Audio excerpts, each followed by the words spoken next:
అసలు మంగళూరు పోర్ట్లో ఏం జరుగుతోంది? అమెరికా నుంచి గ్యాస్, రష్యా నుంచి చమురు, రెండింటినీ భారత్ ఒకేసారి ఎలా మేనేజ్ చేస్తోంది? ఇరాన్ అధ్యక్షుడు నరేంద్ర మోదీకి ఫోన్ చేసి మీరే మాకు బాస్, మీరే మమ్మల్ని కాపాడాలి అని ఎందుకు బతిమలాడుతున్నారు? తెర వెనుక మోదీ రచిస్తున్న ఆ మాస్టర్ ప్లాన్ ఏంటి? భారత్ నిజంగానే ఈ ప్రపంచ యుద్ధానికి బ్రేక్ వేసే గేమ్ చేంజర్ కాబోతోందా? ఈరోజు వీటన్నింటి గురించి క్లియర్గా ఈ వీడియోలో తెలుసుకుందాం. కాబట్టి ఎక్కడా స్కిప్ చేయకుండా వీడియోని చివరి వరకు చూడండి. ఫ్రెండ్స్, ప్రపంచమంతా యుద్ధం గురించి చర్చిస్తుంటే కర్ణాటకలోని న్యూ మంగళూరు పోర్టులో ఒక షాకింగ్ సీన్ కనిపించింది. అమెరికాలోని టెక్సాస్ నుంచి బయలుదేరిన పైనీర్ అనే భారీ ఎల్పీజీ ట్యాంకర్ నిశ్శబ్దంగా మంగళూరు తీరానికి చేరుకుంది. ఇది కేవలం గ్యాస్ తీసుకొచ్చిన ఓడ కాదు, ఇది భారతదేశం యొక్క డిప్లొమాటిక్ పవర్కి ఎగ్జాంపుల్. ఎందుకంటే దీనికి సరిగ్గా 24 గంటల ముందు రష్యా నుంచి ముడి చమురుతో నిండిన ఆవా టైటాన్ కూడా ఇదే పోర్టులో లంగర్ వేసింది. ఊహించండి, ఒకవైపు ఉక్రెయిన్ యుద్ధం కారణంగా రష్యాపై ఆంక్షలు విధిస్తున్న అమెరికా, మరోవైపు రష్యాతో వ్యాపారం చేస్తున్న భారత్. ప్రపంచంలోని మరే దేశమైనా ఇలా చేస్తే అమెరికా ఊరుకునేది కాదు. కానీ భారత్ ఒకే పోర్టులో అమెరికా గ్యాస్ని, రష్యా చమురుని దిగుమతి చేసుకుంటూ తన ఆయిల్ సెక్యూరిటీని పటిష్టం చేసుకుంటోంది. ఇదే నవభారత శక్తి. యుద్ధం ఏ మూలన జరిగినా భారత్ తన ప్రజల కోసం ప్రత్యామ్నాయాల్ని సిద్ధం చేసుకుంది. అసలు ప్రపంచమంతా ఎందుకు భయపడుతోంది? దానికి కారణం స్ట్రెయిట్ ఆఫ్ హార్ముజ్. ప్రపంచంలో జరిగే మొత్తం చమురు మరియు గ్యాస్ వాణిజ్యంలో 20% ఈ చిన్న సముద్ర మార్గం ద్వారానే జరుగుతుంది. ఇరాన్ ఈ మార్గంపై తన పట్టును నిరూపించుకోవాలని చూస్తోంది. ఒకవేళ ఇరాన్ ఈ మార్గాన్ని మూసేస్తే ప్రపంచం మొత్తం చీకట్లోకి వెళ్ళిపోతుంది. అనేక అంతర్జాతీయ షిప్పింగ్ కంపెనీలు ఈ మార్గంలో ప్రయాణించడానికి భయపడుతున్నాయి. కానీ భారత్ ఇక్కడ కూడా మాస్టర్ మైండ్తో పనిచేసింది. ఈ మార్గం ప్రమాదంలో పడుతుందని ముందే ఊహించిన భారత్ వెంటనే అమెరికాతో డీల్ కుదుర్చుకుని సరఫరాని ప్రారంభించింది. కేవలం ఒక వారంలోనే 7,000 టన్నుల గ్యాస్ సరఫరాని భారత్ తెప్పించుకుంది. దీనివల్ల లాభం ఏంటో తెలుసా? యుద్ధం కారణంగా ప్రపంచవ్యాప్తంగా ధరలు పెరిగిన భారత్లో హిందుస్థాన్ పెట్రోలియం ద్వారా బెంగళూరు వంటి నగరాలేళ్లలో గ్యాస్ పొయ్యిలు వెలుగుతూనే ఉంటాయి. సంక్షోభాన్ని ముందే ఊహించి పరిష్కరించటమే భారత వ్యూహం. ఈ ఉద్రిక్తతల మధ్య ఒక సంచలన కాల్ వచ్చింది. ఇరాన్ అధ్యక్షుడు నరేంద్ర మోదీకి ఫోన్ చేసి నేరుగా సహాయం కోరారు. ఇది మామూలు సంభాషణ కాదు. ఇరాన్ ఇప్పుడు భారత్ని ఒక గ్లోబల్ లీడర్గా, ఒక నిర్ణయాత్మక శక్తిగా గుర్తిస్తోంది. ఈ మంటల్ని ఆపగల శక్తి కేవలం భారత్కు మాత్రమే ఉందని ఇరాన్ విశ్వసిస్తోంది. అయితే ఇరాన్ ఒక ఒప్పందానికి సిద్ధంగా ఉంది. కానీ 3 గంభీరమైన షరతులు పెట్టింది. అమెరికా, ఇస్రాయెల్ వెంటనే దాడులు ఆపాలి. భవిష్యత్తులో ఇరాన్పై దాడులు జరగవని ప్రపంచం ముందు గ్యారంటీ ఇవ్వాలి. మిడిల్ ఈస్ట్ నుంచి అమెరికా సైన్యం పూర్తిగా వెనక్కి వెళ్ళిపోవాలి. ఈ షరతులు చూడ్డానికి అసాధ్యంగా అనిపించవచ్చు.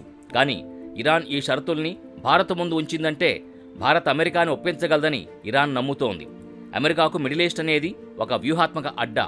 అటువంటి చోట నుంచి వెళ్ళిపోవాలి అనడం అమెరికాకు ఒక సవాల్. ఇక్కడ భారత్ ఎలా బ్యాలెన్స్ చేస్తుందనేది ఆసక్తికరం. ప్రపంచంలో అనేక దేశాలున్నాయి.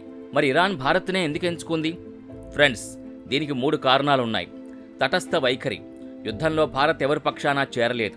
భారత్ ఇస్రాయెల్కి మిత్రదేశమే. అలాని పాలస్తీనాకు శత్రువు కాదు.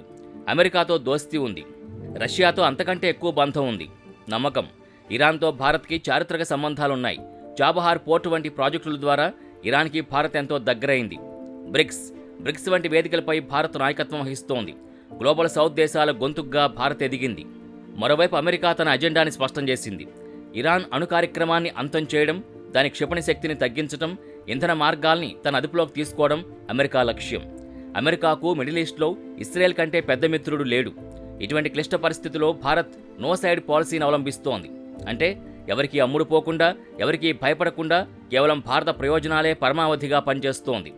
ప్రభుత్వం న్యూ మంగళూరు పోర్ట్లో కార్గో ఛార్జీలు మాఫీ చేసి ఇంధన ధరలు పెరగకుండా జాగ్రత్త పడింది.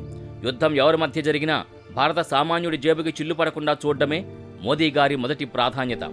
Chabahar port. ఇరాన్లోని చాబహార్ పోర్ట్ అభివృద్ధిలో భారత్ కీలక పాత్ర పోషించింది.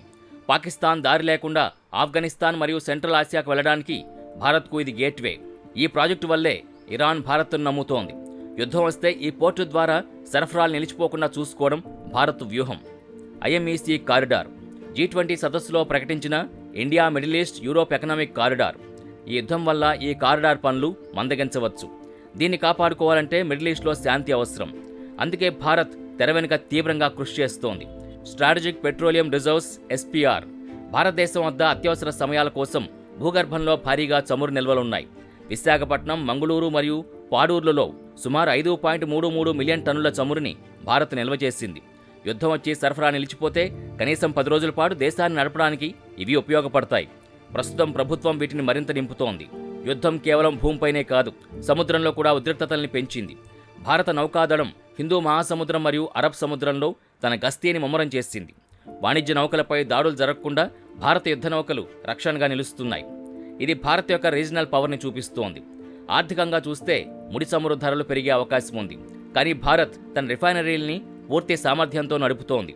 మన రిఫైనరీలు రష్యా నుంచి వచ్చే తక్కువ ధర చమురుని శుద్ధి చేసి ఇతర దేశాలకు పెట్రోలియం ఉత్పత్తుల్ని ఎగుమతి చేస్తూ లాభాలను కూడా ఆర్జిస్తున్నాయి.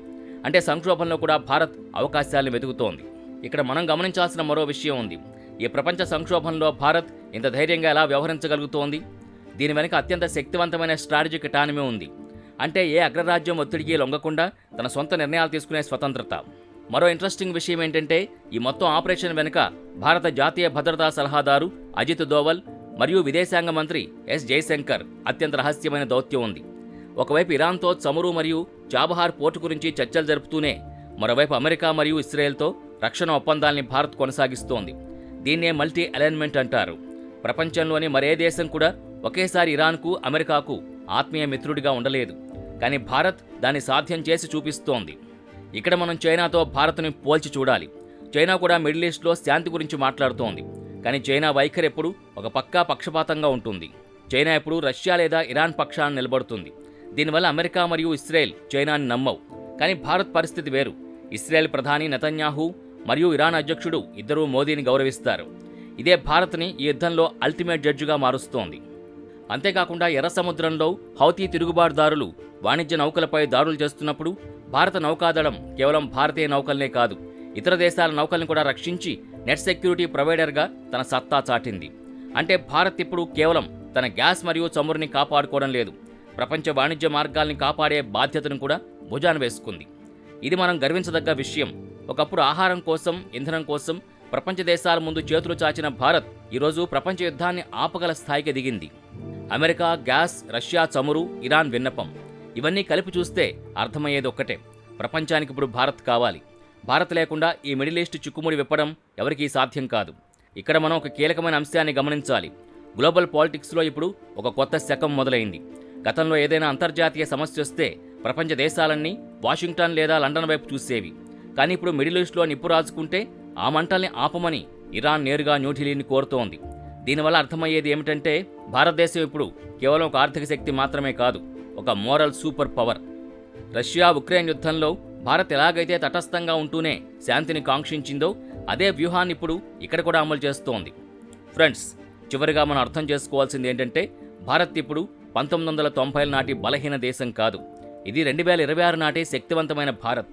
అమెరికా శాంతి గురించి మాట్లాడుతోంది, ఇరాన్ సహాయం కోరుతోంది, రష్యా చమురు పంపుతోంది. ఈ మూడింటి మధ్యలో భారత్ ఒక సమర్థవంతమైన నాయకుడిగా నిలబడింది. నరేంద్ర మోదీ నిజంగానే ఈ ప్రపంచ యుద్ధాన్ని ఆపగలరా? ఆయన పీస్ మేకర్గా నిలుస్తారా? లేక పరిస్థితులు ఇంకా దిగజారుతాయా? ఏది ఏమైనా భారత్ తన ప్రజల్ని కాపాడుకోవడంలో ముందే ఉంది. యుద్ధం మధ్యలో భారత్ ఇళ్లలో పొయ్యిలు వెలగడమే మోదీ దౌత్య విజయానికి నిదర్శనం. ఈ విషయంపై మీ అభిప్రాయం ఏంటి? భారత్ మధ్యవర్తిగా వ్యవహరించాలా లేక తటస్థంగానే ఉండాలా? కామెంట్ సెక్షన్లో తెలియచేయండి. ఈ వీడియో మీకు నచ్చినట్టయితే లైక్ చేయండి, మీ ఫ్రెండ్స్కి షేర్ చేయండి. ఇటువంటి మరిన్ని వీడియోల కోసం మా ఛానల్ని సబ్స్క్రైబ్ చేసుకుని బెల్ ఐకాన్ నొక్కండి. జై హింద్, జై భారత్.